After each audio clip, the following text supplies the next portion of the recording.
23.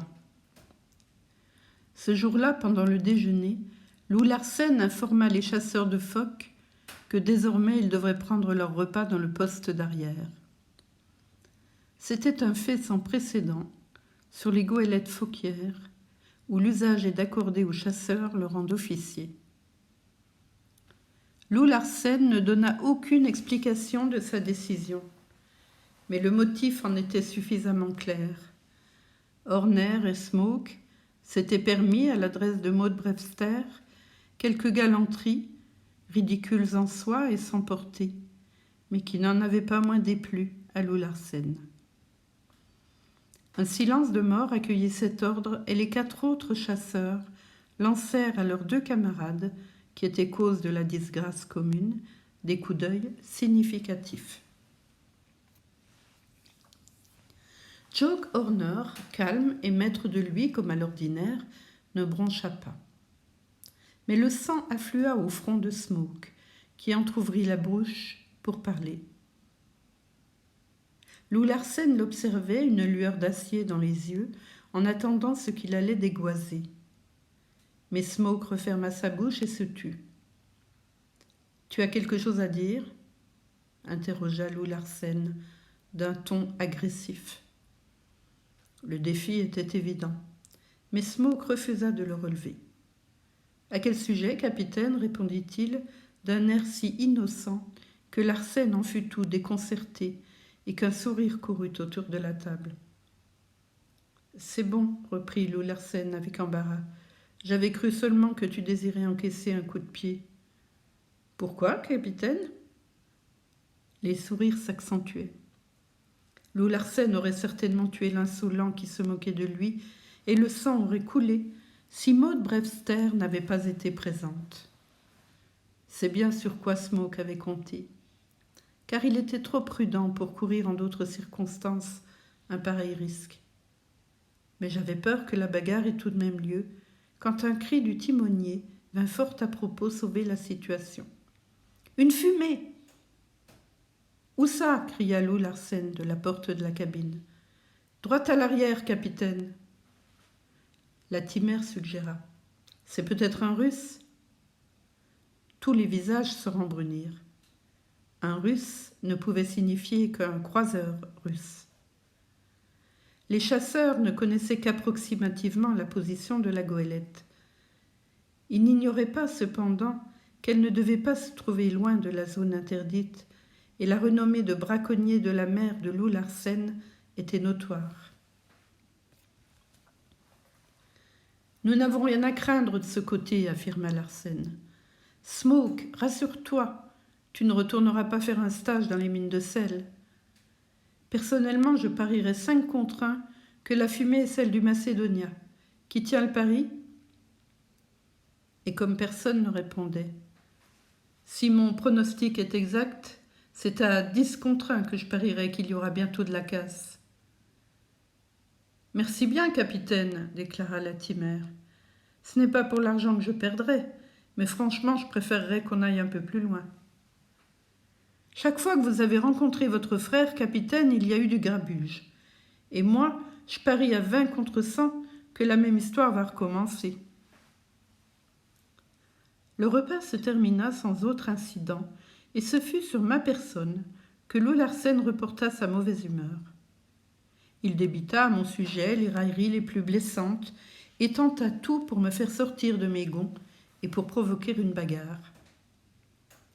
Je maîtrisais ma rage intime, pour l'amour de Maud, et nos yeux s'étant croisés pendant une rapide seconde, je fus récompensé du sang-froid que je m'étais imposé. « Tenez bon, me disait-il. » Le déjeuner achevé, nous quittâmes tous la table pour monter sur le pont. L'apparition d'un vapeur rompait la monotonie de l'existence quotidienne. La pensée qu'il s'agissait du Macedonia et de Larsen la mort ajoutait à l'émotion. La mer, qui avait été grosse pendant toute la nuit, venait de se calmer. Le temps était favorable pour la mise à l'eau des canots, et cet après-midi de chasse allait vraisemblablement être exceptionnellement fructueux. car aucune autre goélette n'avait paru au cours de la matinée, et nous étions en plein dans le troupeau de phoques. La fumée était à plusieurs milles derrière nous, mais elle nous gagnait rapidement de vitesse. Les canots s'éparpillèrent vers le nord. De temps à autre, nous pouvions voir une voile s'abaisser, entendre la détonation des fusils, puis la voile se relever. L'océan était littéralement couvert de phoques endormis qui nous entouraient par petits groupes. Ils ressemblaient à s'y méprendre à de gros chiens paresseux. À mesure que la fumée approchait, la coque et la superstructure du navire grandirent sur l'horizon. C'était bien le Macedonia. Lou Larsen l'observait d'un regard mauvais et la curiosité de Miss Brewster était intense. Mais le Macedonia ne semblait pas nous prêter attention et sa course se dévia quand il ne fut plus qu'à 1 mille du fantôme. « Eh bien, capitaine Larsen ?» demanda gaiement Miss Brewster. « La bataille annoncée ne semble pas se produire. » Un amusement passager détendit ses traits durs alors qu'il la regardait. « À quoi vous attendiez-vous donc, Miss Brewster ? Vous pensiez qu'ils allaient foncer sur nous, aborder la goélette et nous trancher la gorge ? Évidemment, ou à peu près. Je suis peu renseignée sur les usages en vigueur entre pêcheurs de phoques. On peut s'attendre à tout. » Très juste, tout à fait juste. Vous n'avez pas songé au pire. Et que peut-il exister de pire que d'avoir la gorge tranchée ? Demanda-t-elle avec une jolie surprise naïve. D'avoir la bourse coupée, répondit Lou Larsen. Notre capacité de vie dépend de celle de notre bourse. L'homme est ainsi fait. Si on me prend ma bourse, ça n'est pas grand-chose. Ce n'est pas mon avis.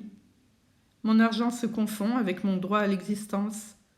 Ceux qui affirment le contraire sont des imbéciles.